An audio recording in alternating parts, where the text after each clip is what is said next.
தமிழக காங்கிரஸ் தலைவர் செல்வ பெருந்தகை சமீபத்தில் பாமக நிறுவனர் டாக்டர் ராமதாஸை நேரில் சென்று சந்தித்தார். கூட்டணி பற்றி பேசியதாகவும் தகவல் வெளியானது. இதற்கு காங்கிரஸ் கட்சிக்கு உள்ளேயே கடும் எதிர்ப்பு கிளம்பியுள்ளது.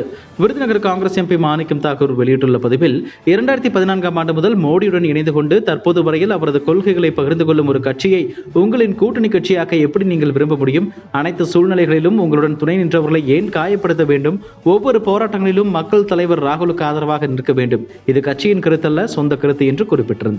இந்த விவகாரம் தொடர்பாக காங்கிரஸ் கட்சியின் தேசிய பொதுச் செயலாளர் கே.சி. வேணுகோபாலுக்கு விசிக எம்பியும் பொதுச் செயலாளருமான ரவிக்குமார் கேள்வி எழுப்பியுள்ளார். அதில் விசிக எப்போதும் மாநில மற்றும் தேசிய அளவில் என்டிஏ கூட்டணிக்கு விசுவாசமாக இருந்து வருகிறது. தமிழக காங்கிரஸ் கட்சி என்டிஏ கூட்டணியில் அங்கம் வகிக்கும் ஒரு கட்சியை இண்டி கூட்டணிக்கு இழுக்கும் முயற்சி கவலையை ஏற்படுத்துகிறது. குறிப்பாக இந்த முயற்சி திமுக தலைமையிலான கூட்டணி பாஜக கூட்டணியை எதிர்க்க போதுமான வலிமையுடன் இல்லை என்பதை போல உள்ளது. இதற்கு உங்களின் ஒப்புதல் பெறப்பட்டதா என்று கேள்வி எழுப்பினார். வெறும் விளம்பர ஆட்சியாகவும் வாடகைக்கு ஆட்களை பிடித்து புகழ்பாட சொல்வதாக திமுக அரசு மீது தமிழக பாஜக முன்னாள் மாநில தலைவர் அண்ணாமலை குற்றம் சாட்டியுள்ளார். ஈரோடு மாவட்டம் கோபிசெட்டிப்பாளையம் அருகே உள்ள அம்மாபாளையம் கிராம ஊராட்சியில் சுமார் 4000 பேர் வசித்து வருகின்றனர். இரண்டு பக்கமும் பவானி ஆற்றால் சூழப்பட்ட இந்த கிராமத்தில் பள்ளி மாணவ மாணவியர், அருகில் உள்ள நகரங்களுக்கு வேலைக்கு செல்பவர்கள் என அனைவரும் பரிசலில் பவானி ஆற்றை கடந்து செல்ல வேண்டியிருக்கிறது. வெள்ளப்பெருக்கு காலங்களில் பரிசல் போக்குவரத்து தடைபடுவதால் சுமார் 8 கிலோமீட்டர் தொலைவுக்கு சுற்றி செல்ல வேண்டியிருக்கிறது.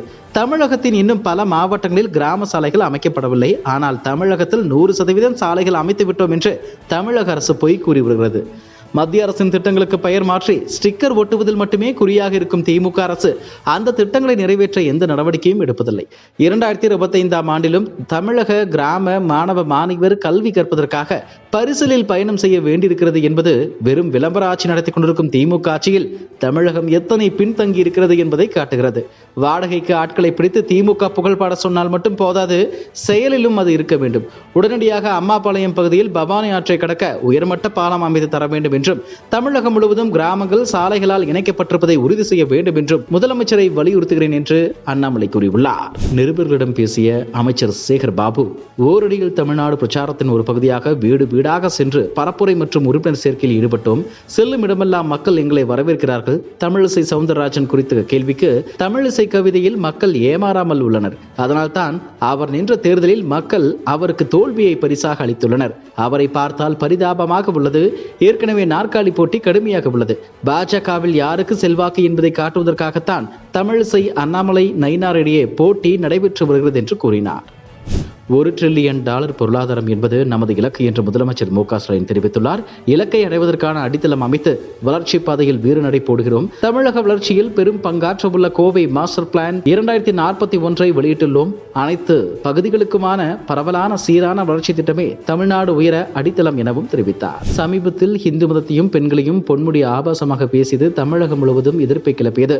பொன்முடிக்கு எதிரான சென்னை ஹைகோர்ட்டில் வழக்கு தொடரப்பட்டது. இந்த வழக்கு விசாரணைக்கு வந்தது. அப்போது அரசு தரப்பில் தமிழகம் முழுவதும் 112 புகார்கள் அளிக்கப்பட்டுள்ளன.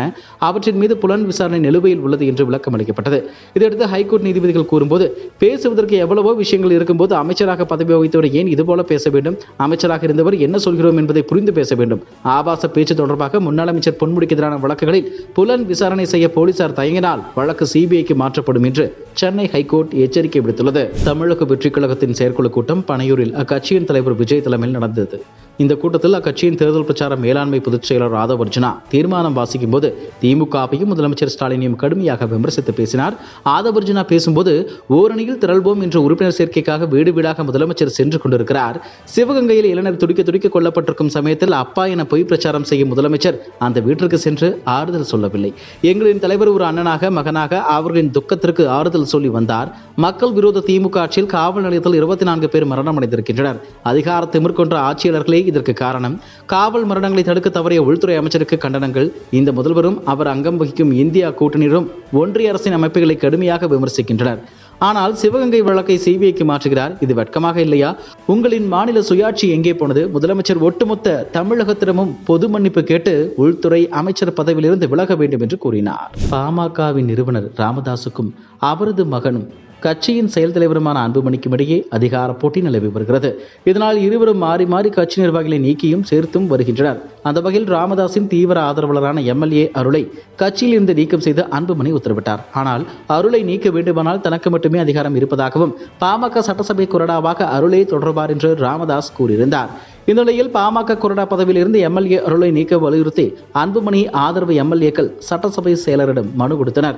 கட்சியில் தலைவர் அன்புமணி அளித்த பரிந்துரை கடிதத்தை பாமக எம்எல்ஏக்கள் வெங்கடேஸ்வரன், சதாசிவம், சிவக்குமார் ஆகியோர் சட்டப்பேரவை செயலரிடம் வழங்கினர். இதற்கு போட்டியாக பாமகவின் கொறடாவாக தானே தொடர்வேன் என்று ராமதாசின் ஒப்புதல் கடிதத்தோடு சபாநாயகரை எம்எல்ஏ அருளும் சந்திக்கிறார். இந்த நிலையில் பாமகவின் புதிய கொறடாவாக மயிலம் சிவக்குமாரை நியமிக்க கோரி அன்புமணி தரப்பு எம்எல்ஏக்கள் சபாநாயகர் அப்பாவுவிடம் மனு அளித்தனர்.